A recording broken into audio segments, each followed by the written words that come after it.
नमस्कार। एक बार फिर स्वागत है सभी भावी शिक्षकगण का अपने यूट्यूब चैनल आई के हिंदी टारगेट में। जी हाँ, हिंदी पीजीटी प्रवक्ता इंटरव्यू में आयोग द्वारा आज पूछे गए सवाल। जी हाँ, आज क्या सवाल पूछे गए तो प्रवक्ता में बच्चों की संख्या अधिक तो नहीं है, लेकिन जो है कहीं ना कहीं से किसी के माध्यम से पूछा गया तो पता चला कि कैसे कैसे प्रश्न पूछे जा रहे हैं और आप लोग तक पहुंचाने के लिए प्रयास किया जा रहा है कि कौन कौन से प्रश्न पूछे जा रहे हैं और कैसे कैसे प्रश्न पूछ रहे हैं। तो आपको घबराने की ज़रूरत नहीं है, बहुत हाई लेवल से प्रश्न नहीं पूछा जा रहा है, वो आपके ही अनुसार पूछेंगे, जब आपको आ रहा है वही आपको बताना होगा। तो चलिए देखते हैं, देरी ना करते ही हम प्रश्नों पर चलते हैं। तो जितने लोग देख रहे हैं चैनल को सब्सक्राइब कर लीजिए, लाइक कर दीजिए, बेल आइकन को दबा दीजिए ताकि आने वाले सारी नोटिफिकेशन आपको मिलते रहें। और जो 20 की तैयारी करना चाहते हैं इस चैनल के माध्यम से जुड़ जाएं, उनकी तैयारी करवाई जाएगी, हिंदी टीजीटी पीजीटी। तो चलिए देखते हैं पहला प्रश्न, मतलब प्रश्न की तरफ चलते हैं, क्या क्या उसमें पूछा गया। सबसे पहला प्रश्न क्या था।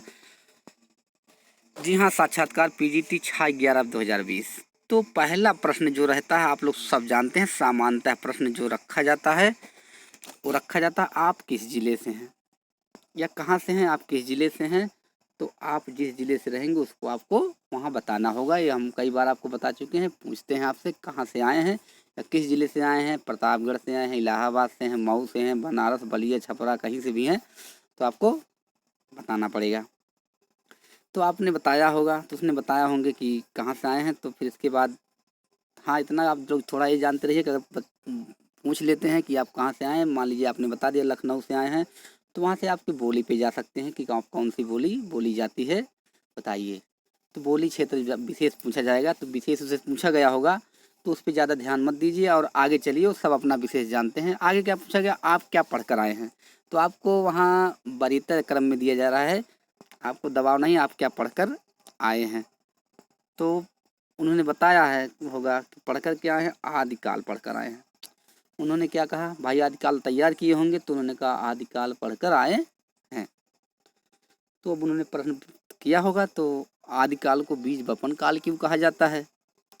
प्रश्न तो बनता ही है, जब आदिकाल पढ़ के आए तो संपूर्ण तैयारी होगी, तो आदिकाल को बीज वपन काल क्यों कहा जाता है। तो आप लोग जानते हैं कि आदिकाल को बीज वपन काल क्यों कहा जाता है। तो इसके सारे जवाब अगर आप नहीं मिलते हैं, अगर जानते हैं तो अच्छी बात, अगर नहीं जानते हैं तो हम अगले वीडियो में इसको पूरे जवाब देंगे। फिर इसके बाद अगले प्रश्न पर कि आदिकाल की विशेषता क्या है। जी हाँ, विशेषता पूछा गया, आदिकाल की विशेषता क्या है। तो आप लोग जान रहे हैं कई विशेषताएं हैं। फिर इसके बाद अगले प्रश्न पे गए, आदिकाल के अपभ्रंश साहित्य में किसको रखा गया है। तो आदिकाल के अपभ्रंश साहित्य में आप लोग जान रहे हैं सिद्धनाथ जैन को रखा गया है।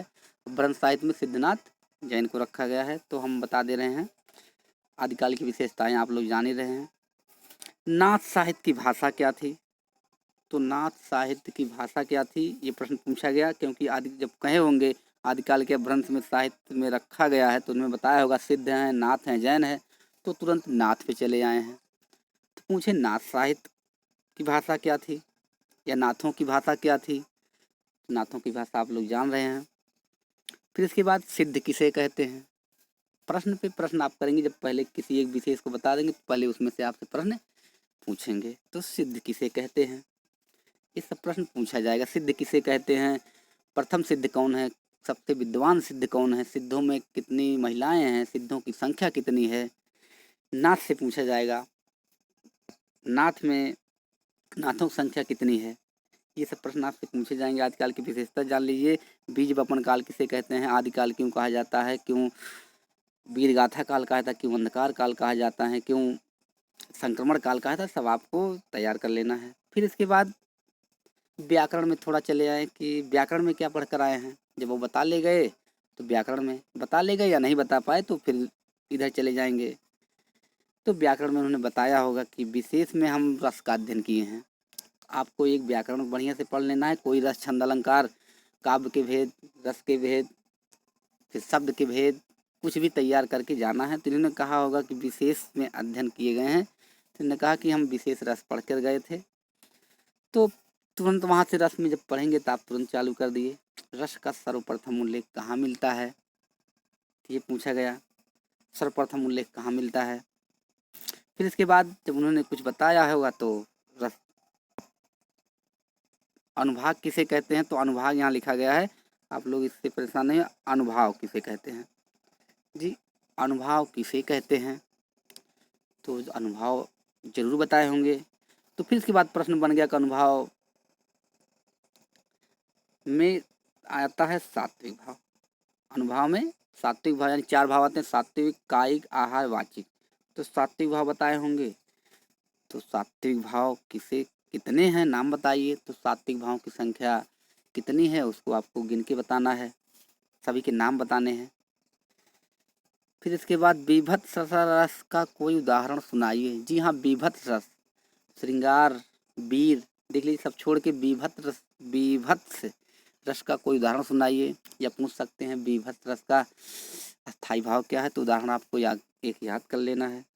रस का शाब्दिक अर्थ क्या होता है, रस का शाब्दिक अर्थ क्या होता है।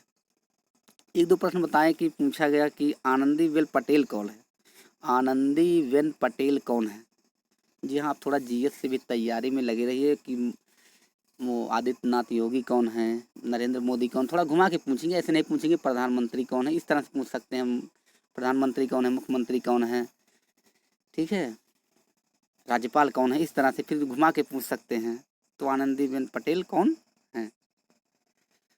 फिर इसके बाद प्रश्न पे प्रश्न आपसे, कुछ तो आपसे विषयी रूप से किए जाएंगे, कुछ आपसे सर्वांग यानी सर्वांग निरूपण मतलब सबसे पूछ लेंगे, कुछ ना कुछ जवाब बता ले जाएंगे, क्योंकि उनको 10-12 मिनट 15 मिनट तो बैठाते हैं, इसलिए तो आप एकदम शालीनता से जाएंगे, धैर्य पूर्वक जाएंगे।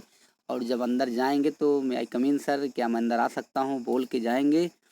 और वहाँ सबसे नमस्ते, बार बार नमस्ते नमस्ते नमस्ते नहीं करना है, एक बार सबके आगे हाथ जोड़ के नमस्ते सर जी कर लेना है, हृदय पर दोनों हाथों को जोड़ के, ठीक है। अगर कहेंगे ये हृदय पे क्यों जोड़ के हाथ नमस्ते किए, तो आप बता सकते हैं कि मैं तहे दिल से नमस्ते कर रहा हूँ, ठीक है। नमस्कार बिल्कुल नहीं करेंगे, नमस्कार बिल्कुल नहीं करेंगे आप। नमस्कार अपनों से छोटों को किया जाता है, नमस्ते आपसे बड़ों के लिए, तो आपसे वो छोटे नहीं, आपसे बड़े हैं, तो आप वहाँ नमस्ते करेंगे। ये नहीं कि पहुँचे एक हाथ से हाथ उठा के जयराम की तरह नमस्कार सब लोग को, ऐसे नहीं बोलना है, ठीक है। तो इसके बाद जब वहाँ जाएंगे, आप कुर्सी के पास जब खड़े होंगे, तो जब तक वो बैठने को ना कहें तब तक आप ना बैठिए, कम से कम ज़्यादा नहीं 1 मिनट 1.5 मिनट इंतज़ार करिए, वो अपने आप कह देंगे बैठने के लिए। अगर 1 से 2 मिनट होता है तो आप खुद बोल सकते हैं सर जी क्या मैं बैठ सकता हूँ, तो नौबत नहीं आएगी तो आपको बैठने को बोलेंगे। हम बता रहे हैं लेटेस्ट अगर आप होती है तो बैठ सकते हैं। और आधे कुर्सी पर नहीं बैठना है, और कुर्सी पे एक पैर पैर के ऊपर नहीं रख के बैठना है, ठीक है, हाथ बांध के नहीं बैठना है, तो ये सब आप जानते हैं। तो पूछा गया छायावाद के किस कवि को पसंद करते हैं, तो उन्होंने बताया होगा कि छायावाद के कवि को महाकवि सूर्यकांत त्रिपाठी निराला जी को पसंद करते हैं, निराला जी को पसंद करते हैं। तो फिर निराला जी के बारे में पूछे होंगे, उनकी पंक्तियाँ उंक्तियाँ। फिर इसके बाद हिंदी और संस्कृत के व्याकरण में क्या अंतर है। हिंदी और संस्कृत के व्याकरण में बहुत अंतर है, सभी लोग जान रहे हैं, इसको बताने की आवश्यकता नहीं है, अगर पढ़ी तो हम बता देंगे आवश्यकता। कुछ प्रश्न इसमें से हम अगले वीडियो में आप लोग को डाल देंगे ताकि आसानी रहेगी, जो प्रश्न पूछे जा रहे हैं उससे हम आपको जरूर अगले वीडियो में बताएंगे। प्रगतिवाद और छायावाद में अंतर क्या है, तो हम अभी पिछले वीडियो में आप लोग को बताए हैं, 64 भाग में है प्रगतिवाद और छायावाद में अंतर, आप जाके देख सकते हैं, नहीं तो आप बुक के माध्यम से किसी की गुरु के माध्यम से आप जान सकते हैं।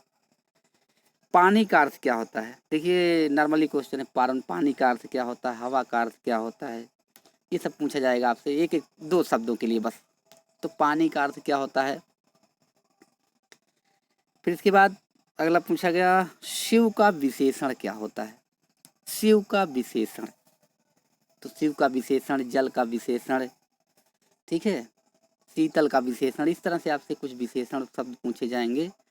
तो इसलिए हम आपको कहते हैं कि सभी चीज़ तैयार करिए, मुख्यतः एक कवि को तैयार कर लीजिए, एक रस छंद अलंकार शब्द के भेद और काव्य के भेद तैयार कर लीजिए, और इसमें कहानी उपन्यास कोई रचना एक मतलब किसी कवि को तैयार कर लीजिए, और कुछ ना कुछ और पूरा संपूर्ण तैयारी करते रहिए। भाई वो कहीं से पूछ सकते हैं, हम कई बार बताए हैं, तो आपको ऐसा नहीं कि बस एक ही तैयार करके जाइए, हम तुलसीदास को तैयार करके हैं, हम इसी में से बताएंगे, कुछ भी पूछ सकते हैं। 22वां प्रश्न, शब्द और पद में अंतर। तो छोटे छोटे प्रश्न पूछेंगे, शब्द और पद में अंतर बता दीजिए, तो बताए होंगे, ठीक है। फिर इसके बाद उनका इंटरव्यू समाप्त हुआ होगा, फिर अगले का नंबर लगा होगा। तो 1-2 लोगों से प्रश्न पूछा गया, तो कुछ प्रश्न बताए, कुछ नहीं बता पाए पूरा। तो वहाँ आप जाने के बाद बिल्कुल एकदम हड़बड़ाइएगा मत, एकदम शालीनता से जाइएगा, एकदम कई बार बताएं कि एकदम शालीनता से बैठिएगा, एकदम समझिए कि हम सबसे बड़े विद्वान बैठे हैं, तभी आपका इंटरव्यू अच्छे से होगा। और वहाँ अगर डर गए कि हमारे सामने इतने हट्टे कट्टे बैठे हैं, क्या पूछ लें, कैसे पूछ लें, तो बिल्कुल नहीं, आपसे पूछेंगे कोई, आप आदिकाल ना बता के आप किसी विशेष को बताइए, तुलसीदास, रहीमदास, कबीरदास, किसी को बताइए, तो कबीरदास से पूरा पूछेंगे, लेकिन इसके बाद कुछ ना कुछ आपसे सभी प्रश्न करेंगे जरूर। तो ये रहे आपके आज के इंटरव्यू के प्रश्न। फिर इसके बाद अगर मिलता है तो फिर हम आपको आपके सम्मुख पेश करेंगे, तो आप लोग वीडियो में बने रहिए। तो अगले वीडियो में फिर मिलते हैं, तब तक के लिए धन्यवाद।